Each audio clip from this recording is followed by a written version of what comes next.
మనం అందరం గుడికి వెళ్తాం, భగవంతుడి ముందు కూర్చొని చేతులు జోడిస్తాం, కావలసింది కోరుకుంటాం.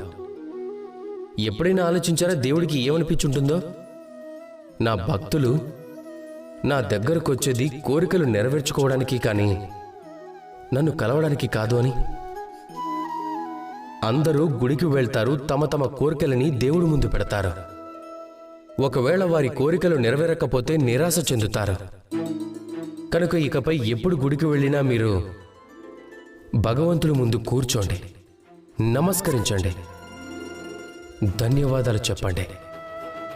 ధన్యవాదాలు దేవా, మీరు నాకు ఏదైతే ఇచ్చారో దానితో నేను సంతుష్టుడనయ్యాను అని.